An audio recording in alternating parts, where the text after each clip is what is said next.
नमस्ते जी। 17वीं श्रव्य कणिका, दयानंद दिवाकर, लेखक आदित्य मुनि जी, वानप्रस्थ। हम महर्षि दयानंद जी के योग विद्या शिक्षा के 6 वर्षों का विवरण आपको तृतीय अध्याय के रूप में सुना रहे हैं। क्षुधा पर विजय लाभ की कथा सुना रहे थे।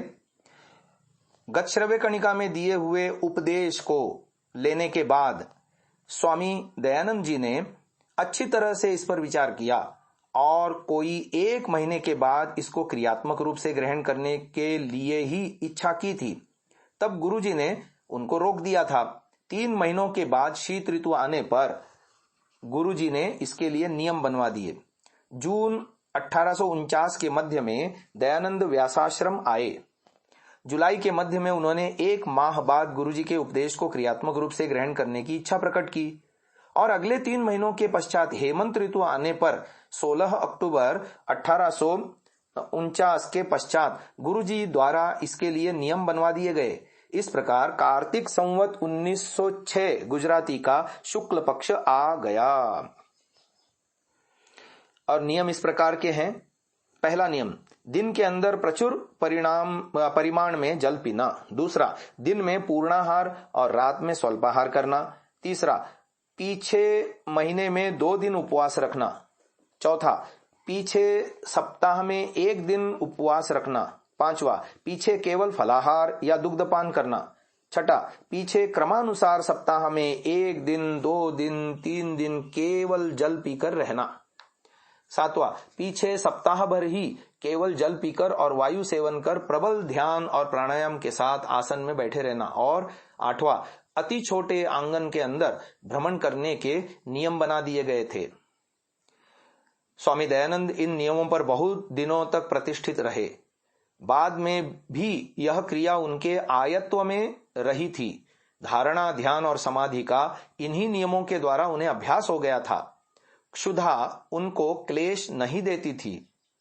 बाद में व्यासाश्रम में जितने भी योग शिक्षार्थी आते रहे, गुरुजी उनकी शिक्षा का भार दयानंद पर ही छोड़ देते रहे थे। एक घटना उन्हें याद आती रही थी। मध्य भारत के किसी प्रसिद्ध राजा के पुत्र ने पूरे प्रबंध के साथ नर्मदा के किनारे सपत्नीक शिकार खेलने के लिए जंगल में प्रवेश किया। मध्य भारत में छोटे बड़े 26 राज्य सम्मिलित थे। यह राजपुत्र इन्हीं में से किसी एक राज्य का था। 2 दिन के बाद किसी कारणवश राजपुत्र और राजवधू के अंदर द्वेष, अभिमान और रोष पैदा हो गया था। राजा ने अपने सैन्य और भृत्य में से बहुत थोड़े रख कर शेष सभी को राजधानी जाने के लिए आदेश दे दिया था और थोड़े से सैनिक, भृत्य और दासियां वधुरानी के साथ कई दिन तक वन के अंदर ही रहे। बीच बीच में राजपुत्र और वधुरानी दोनों व्यासाश्रम में उपदेश लेने लगे। एक दिन दोनों ही आपस में झगड़ा करके मध्य रात्रि में मीमांसा के लिए व्यासाश्रम में पहुंच गए। गुरुजी ने मीमांसा का भार दयानंद के ऊपर छोड़ दिया था। स्वामी दयानंद ने वधुरानी के अंदर अपराध पाया और राजपुत्र से क्षमा मांगने के लिए उनको विवश किया। इसलिए वधुरानी दयानंद के प्रति विद्वेष का भाव रखने लगी। 3-4 दिन के बाद दयानंद के चरित्र पर कलंक आरोपण के लिए राजवधू मध्य रात्रि को 5 दासियों के साथ कई हजार रुपयों के जेवरों से भरी हुई एक पेटिका लेकर उनकी कुटिया में पहुंच गई और बहुत ही विनीत भाव से उस पेटिका के साथ करीब 17-18 वर्ष की परम सुंदरी दासी को कई एक दिन आश्रम में रखने के लिए छोड़कर तुरंत चली गई। तब दासी रोती हुई कहने लगी, वधुरानी ने किसी अपराध के कारण मुझे राजपुत्र के तंबू से निकाल दिया है। इस पेटिका के अंदर करीब 60,000 रुपयों के जेवर हैं। आपके चरणों में इस पेटिका के साथ मैं अपने को समर्पण करती हूँ। आप मुझको लेकर किसी दूसरे स्थान को चलिए, एक मुहूर्त भी देर न करें। ऐसा कहती हुई वह आंखों से आंसू बहाने लगी। तब दयानंद ने प्रभु का स्मरण किया और कहा, प्रभु, यह मेरे लिए तुमने कौन सी परीक्षा रख दी है? तुम ही मुझे बचाओ। दयानंद की आंखों में भी आंसू आ गए और वो तुरंत गुरुजी को जोर जोर से चिल्लाकर पुकारने लगे। गुरुजी ने दूसरी कुटिया से ही आवाज दी, मां भेतव्यम, मां भेतव्यम, एशो हम आगतः। डरो मत, डरो मत, मैं आ रहा हूं।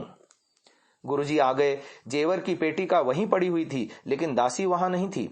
दासी वहां से अचानक भाग गई थी। तब दयानंद ने गुरुजी को सब वृत्तांत बता दिया। तब तक 4 बंदूकधारी सिपाहियों के साथ राजपुत्र भी वहां पहुंच गए और कहने लगे, हम इन महात्मा दयानंद सन्यासी को वधुरानी के कलंक चक्र से बचाने के लिए आए हैं। दयानंद ने कहा, हाँ राजकुमार, दयालु प्रभु ने मुझे बचा लिया। यह रही दासी की पेटिका। राजपुत्र ने कहा, हाँ महाराज, यह पेटिका मेरी ही है। राजवधु के परामर्श से दासी चोरी से ले आई थी, आप इसको स्वीकार कीजिए। दयानंद ने इस पेटिका को स्वीकार करके गुरुजी के चरणों में भेंट कर व्यासाश्रम के कार्य के लिए दे दिया। इस घटना के अंदर दयानंद ने प्रभु की अपार लीला का भाव का संदर्शन किया। इस घटना और ऐसी ही कुछ एक अन्य घटनाओं के फलस्वरूप दयानंद ने स्त्री जाति का मुख देखना तक छोड़ दिया था। मथुरा में स्वामी दयानंद ने स्वामी विरजानंद से विद्याध्ययन करते हुए जब एक स्त्री ने उनकी ध्यानावस्था में उनके चरण स्पर्श कर लिए तो उन्होंने इसके लिए प्रायश्चित किया और आगे स्त्रियों को कहा कि वे उनके उपदेश में न आया करें, अपितु अपने पतियों से उपदेश ग्रहण किया करें, जिन्हें ही वे उपदेश देंगे। अब श्वास और दीर्घ जीवन, इस शीर्षक के अंतर्गत आगे की बात आपको बता रहे हैं।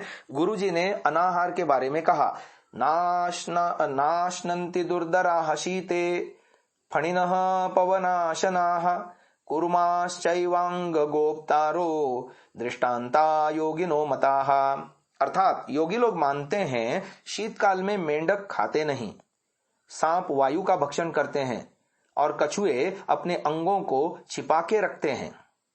योगी लोग इन सब जनजीवों के अनुकरण से समाहित हो सकते हैं। उन्होंने अनुसंधान किया था कि जिन प्राणियों की श्वास संख्या जितनी कम और अल्पायत कम लंबी होती है, वे प्राणी उतने ही अधिक समय तक जीवित रहते हैं, और जिन प्राणियों की श्वास संख्या जितनी अधिक होती है, वे प्राणी उतने ही अल्प समय तक जीवित रहते हैं। ये लोग इस निष्कर्ष पर पहुंच गए थे कि मनुष्य यदि अपने श्वास को कम कर सके तो अपने निर्दिष्ट जीवन काल से भी अधिक काल तक जीवित रह सकता है। और ऋग्वेदादि भाष्य भूमिका में भी ऋषि दयानंद वेद संज्ञा विषय विचार में ये बात लिखते हैं कि मनुष्य ब्रह्मचर्यादि उत्तम नियमों से त्रिगुण चतुर्गुण आयु कर सकता है, अर्थात 400 वर्ष तक भी सुखपूर्वक जी सकता है।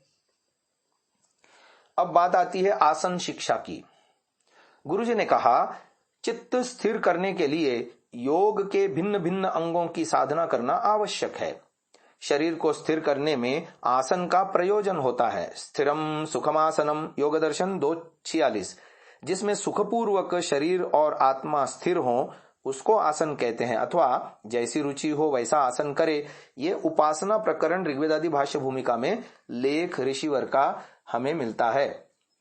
आसन सिद्ध न होने से धारणा, ध्यान या समाधि कुछ भी संभव नहीं है।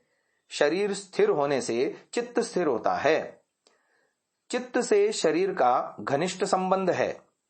चित्त में जिस भाव का उदय होता है, शरीर में वही भाव प्रकट होता है। विभिन्न आसनों की सिद्धि से चित्त के भावों का भी परिवर्तन होता है। जिन आसनों के अभ्यास से चित्त में उच्च भावों का उदय होता है, वे आसन ही योग संबंधी आसन हैं। योग के अनुकूल आसनों के अभ्यास से चित्त में निम्न भावनाएं प्रकट नहीं होती, अपितु शुद्ध भावनाएं प्रकट होते हैं। शरीर की स्थिरता से चित्त की स्थिरता आती है। चित्त स्थिर होने से प्राण वायु भी स्थिर हो जाता है। आसन 2 प्रकार के हैं। प्रथम, किसी वस्तु से निर्मित आसन, जैसे कुशासन, मृग चर्मासन, व्याघ्र चर्मासन, लोमासन या कार्पास वस्त्रासन। बिना आसन के मिट्टी पर बैठकर किसी प्रकार की साधना नहीं करनी चाहिए। मिट्टी पर सो जाने से या बैठने से पृथ्वी हमारी शक्ति को खींच लेती है।